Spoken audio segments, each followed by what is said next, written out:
Washington, New Jersey. I mean, they're all over.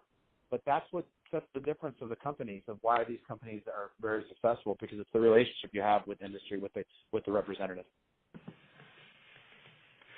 And I presume, are they very embedded? It's only they're very embedded with the planning process and. Absolutely. Yeah. Got it. Okay. Super helpful. This is extremely helpful. And I guess, the common products we've researched, typically, the graft itself is like made out of, polymer type substance, and or also some sort of fabric. Fabric, right? I don't know. I keep saying PTSC, but I don't think that's the right acronym. PTSC is Gore-Tex. Oh, okay, the Gore-Tex, right. And then they're held in place, I think, with a metal kind of coil type of structure that kind of puts it in place.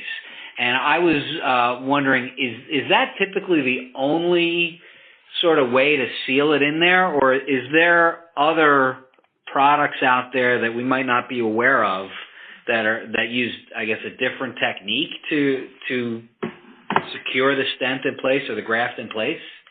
So, what you alluded to is that they're by force. So it has to be oversized appropriately in order to be able to oversize it, to be able to seal it.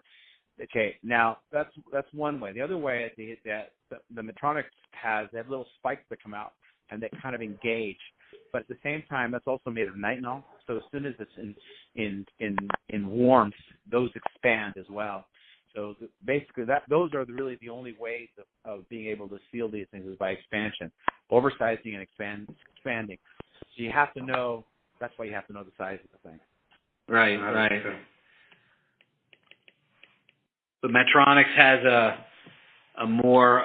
I'm sorry. Could you repeat what their product does? So their newer graft does not, but their older graft have these little spikes at the top, and the spikes would be able to kind of hold it in place.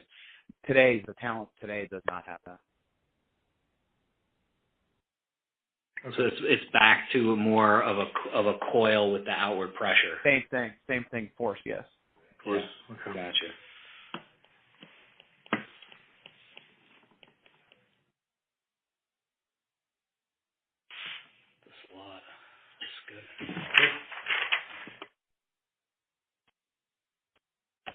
Just a quick question on sort of when you go off label and you talk to your patients about installing a product that isn't, up to the intended use for it.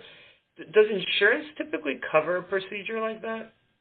Good question. And it varies sometimes. Remember, lots of times these people are already on Medicare or some kind of government assistance. So with those, they are covered. With a private payer, usually you'll have gotten clearance to be able to do, let's say, an abdominal aneurysm repair, and they've gone ahead and pre-approved you for that.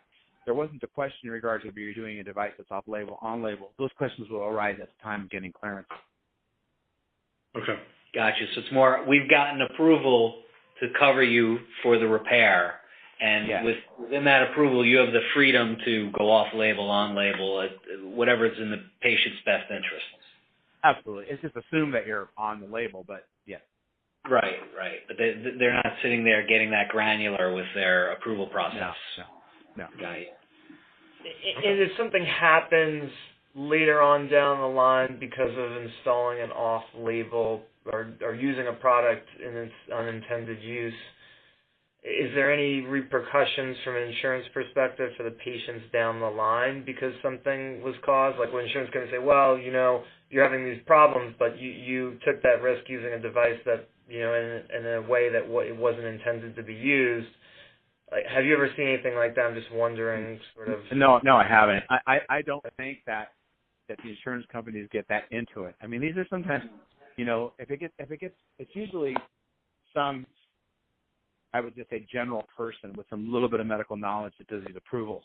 It's when they're not approved that they get sent up the chain of command to somebody who has a little bit more experience.